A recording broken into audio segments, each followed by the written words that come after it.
कोकणचा आंबा बागायतदार पुन्हा हतबल झालाय। कोकणातील हापूस आंब्यावरील यंदा संकटाची मालिका थांबण्याचं नाव घेत नसल्याचं दिसून येतंय। अवकाळी पाऊस, ढगाळ वातावरण आणि वाढत्या उष्णतेमुळे आंब्याचा मोहर पूर्णतः जळून गेलाय। पदराचे पैसे खर्च करून हाती काहीच लागणार नसल्यानं आंबा बागायतदार हतबल झालाय।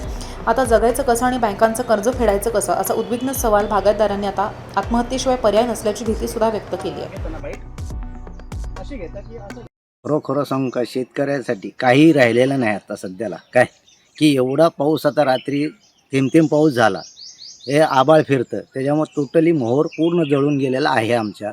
आणि एवढ्या जवळजवळ आता 4 फवारण्या केल्या आहे, जवळजवळ 4-4, 5-5 हजाराची एक फवारणी झालेली आहे, तरी आम्हाला त्याच्यामधनं 1 रुपयाचं बी निष्पन्न होऊ शकत नाही। आणि जी आता फळ लागलेलं आहे तीसुद्धा आता गळायला चालू झालेलं आहे पावसामुळं। त्याच्यामुळे आता आम्ही सध्याला एवढं आसमानी संकट आमच्यावर कोसळलेलं आहे, शेतकऱ्यांवर, बागायतदारांवर, की बघायला नको आहे। म्हणजे आता हे काय करायचं आहे, सोडून द्यायचं हे आता आम्हाला तेच कळत नाही। आणि शेवटी आम्ही पैसे आणायचे कुठने, काय आम्हाला कुठलं सरकारकडून बेनिफिट मिळत नाही। आम्ही विमा केला, काही केला तरी विमा कंपनी आम्हाला 1 रुपयासुद्धा देत नाही या गोष्टीला, काय। आणि विमा कंपनीवाले कधी पाहणीसुद्धा करायला येत नाही इथपर्यंत। तुम्ही आलात तेच आम्हाला खूप मोठं आहे, काय।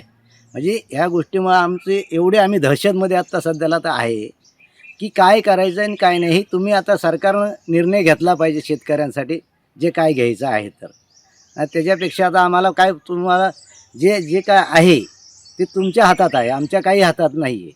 कारण एवढं आता तुम्ही समोर बघा, मोहर किती जळला आहे आणि काय आम्हाला फळ आहे। आज मला सांगा, 4-5 हजाराची फवारणी एक वेळेसची म्हणल्यावर 4-5 फवारणीचे झाले किती पैसे सांगा। ते सुद्धा आम्हाला त्यातनं 1 रुपया बी निघत नाही आहे। फवारणीचा औषधाचा खर्चसुद्धा निघू शकत नाही। त्यामुळे आम्ही करायचं काय आता, हे आम्ही सध्याला काय झालं आहे, म्हणजे आमची आता आत्महत्या करायची वेळ आली का काय करायची वेळ आलेली हे बघायला पाहिजे आता। कारण ह्याच्यापुढं आता आमचा पर्याय राहिलेला नाही आहे सर।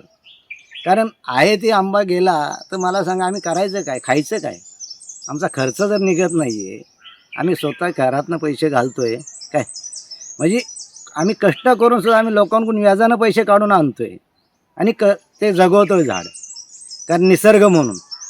पण ते निसर्ग बी आम्हाला साथ द्यायना, झाड बी आम्हाला काहीच मदत करा ना। अवघं बघायला गेलं तर 5% सुद्धा यंदा आंबा मिळणार नाही।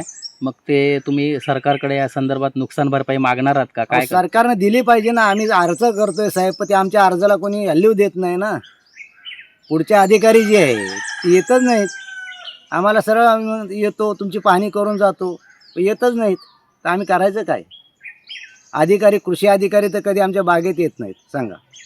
किती दिवस आम्ही ग्रामपंचायतला जाऊन अर्ज केला, सगळं काय केलेलं आहे, तरी येत नाहीत।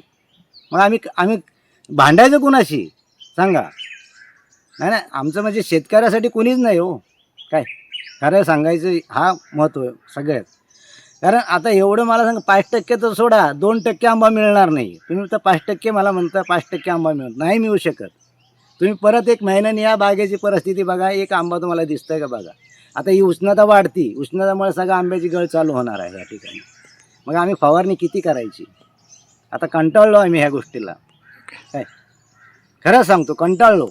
म्हणजे अशी परिस्थिती झाली की ना सोडता येतं ना जगता येतं ना काही करता येत नाही आम्हाला ह्या गोष्टीमध्ये।